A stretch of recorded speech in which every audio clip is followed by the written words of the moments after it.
ছাত্ৰ-ছাত্ৰীসকল, আজি আমি আলোচনা কৰিম ধ্ৰুপদী বাস্তৱবাদ, যাক আমি ৰিয়েলিজম বুলিও কওঁ বা ক্লাছিকেল ৰিয়েলিজম বুলিও যাক কোৱা হয়। এতিয়া চোৱা যে দ্বিতীয় বিশ্বযুদ্ধৰ পিছত প্ৰাধান্য লাভ কৰা আন্তঃৰাষ্ট্ৰীয় সম্পৰ্কৰ অন্যতম মূল তাত্ত্বিক দৃষ্টিভংগী হৈছে বাস্তৱবাদ, আৰু ই একবিংশ শতিকাৰ বিশ্বায়িত পৃথিৱীটো প্ৰাসংগিক হৈ আছে। বাস্তৱবাদে আন্তঃৰাষ্ট্ৰীয় ৰাজনীতিৰ বাস্তৱতাক ব্যাখ্যা কৰে। ইয়াৰ বিপৰীতে আদৰ্শবাদী চিন্তাধাৰা যিয়ে কি হ'ব লাগে তাৰ ওপৰত গুৰুত্ব আৰোপ কৰে। এইদৰে মৰ্গেনটাউৱে দাবী কৰা মতে বাস্তৱবাদ হৈছে কিছুমান নীতিগত আৰ্হি নহয়, এক অভিজ্ঞতাভিত্তিক আৰ্হি। বাস্তৱবাদে আন্তঃৰাষ্ট্ৰীয় সম্পৰ্কত যথাৰ্থ অৱস্থাৰ ব্যাখ্যা কৰে।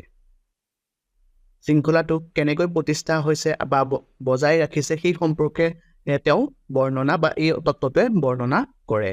বাস্তৱবাদৰ বহল গ্ৰহণযোগ্যতা হৈছে ইয়াৰ দ্বাৰা আন্তঃৰাষ্ট্ৰীয় সম্পৰ্কত ৰাষ্ট্ৰসমূহে কিয় প্ৰতিযোগিতা আৰু যুদ্ধলৈ যায় সেই কথা বুজাব পৰা এক ক্ষমতা। বাস্তৱবাদক প্ৰায়ে ক্ষমতাৰ ৰাজনীতিৰ অধ্যয়ন বুলিও কোৱা হয়, কাৰণ ই আন্তঃৰাষ্ট্ৰীয় ৰাজনীতিৰ বিশ্লেষণত ক্ষমতাক কেন্দ্ৰীয়তা প্ৰদান কৰে। কিন্তু বাস্তৱবাদৰ বহুতো ভিন্নতা আছে। আচলতে বাস্তৱবাদক এনে তত্ত্বৰ বোধ হিচাপে বৰ্ণনা কৰাটোৱেই উত্তম, যিয়ে বিশ্ব ৰাজনীতিত জাতীয় স্বাৰ্থ, ৰাষ্ট্ৰ আৰু সামৰিক বাহিনীৰ দৰে কাৰকক গুৰুত্ব দিয়ে। উল্লেখযোগ্য যে ৰাজনৈতিক চিন্তাবিদৰ উপৰিও শাসক, কূটনীতিবিদ, সামৰিক কৌশলবিদ আৰু সেনাপতিসকলেও তাত্ত্বিক পৰম্পৰা হিচাপে বাস্তৱবাদৰ বৃদ্ধিত অৰিহণা যোগাইছে। সেই নামসমূহৰ ভিতৰত সামৰিক তত্ত্ববিদ তথা প্ৰুছিয়ান জেনেৰেল কাৰ্ল ভন ক্লাউজবিটছ, ফৰাচী কূটনীতিবিদ চাৰ্লছ মৰিছ ডি টেলিৰেগু, অষ্ট্ৰেলিয়াৰ ৰাষ্ট্ৰনেতা ক্লেমেন্স ভন মেটাৰ্নিচ, ফ্ৰান্সৰ প্ৰাক্তন ৰাষ্ট্ৰপতি চাৰ্লছ ডি গৌল আৰু আমেৰিকাৰ প্ৰাক্তন বিদেশ মন্ত্ৰী হেনৰি কিচিংগাৰ। বাস্তৱবাদ কেতিয়াও একক তত্ত্ব নাছিল।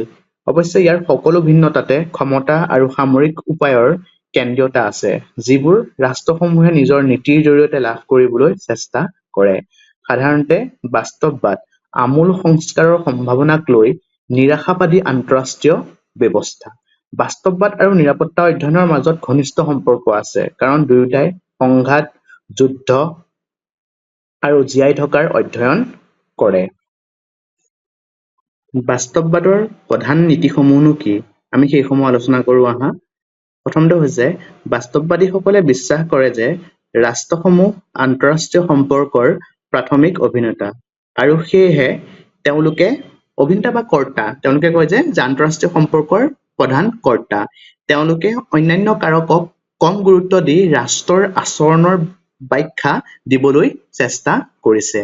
দ্বিতীয়তে হৈছে আন্তঃৰাষ্ট্ৰীয় সম্পৰ্ক মূলতঃ ক্ষমতা আৰু নিৰাপত্তা অধ্যয়নৰ কাৰণ। কিয়? কাৰণ ৰাষ্ট্ৰৰ অস্তিত্বই হৈছে সকলোতকৈ সৰ্বোচ্চ, অৰ্থাৎ ৰাষ্ট্ৰৰ স্বাৰ্থ ৰক্ষা কৰাটো হৈছে সকলোতকৈ প্ৰয়োজনীয় দিশ। এই কাৰণে ৰাষ্ট্ৰসমূহে নিজৰ কঠিন শক্তি অৰ্থাৎ সামৰিক শক্তি গঢ়ি তোলে।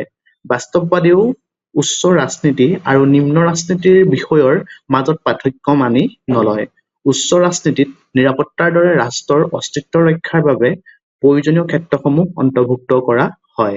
বাণিজ্য আৰু সামাজিক বিষয়ৰ দৰে নিম্ন ৰাজনীতিক ক্ষেত্ৰসমূহ হৈছে যিবোৰক ইয়াত গুৰুত্ব দিয়া হয়। তৃতীয়তে মানুহৰ স্বভাৱত অহংকাৰৰ আধিপত্য থাকে, আৰু মানুহৰ দৰে গোট আৰু ৰাষ্ট্ৰৰো সেই আমি অহংকাৰ বা ইগ' ভাৱ দেখা পাওঁ। ৰাজনৈতিকভাৱে ৰাষ্ট্ৰসমূহ যুক্তিবাদী কৰ্তা, যিবোৰে নিজৰ সংকীৰ্ণ স্বাৰ্থৰ দ্বাৰা পৰিচালিত হয়। নৈতিক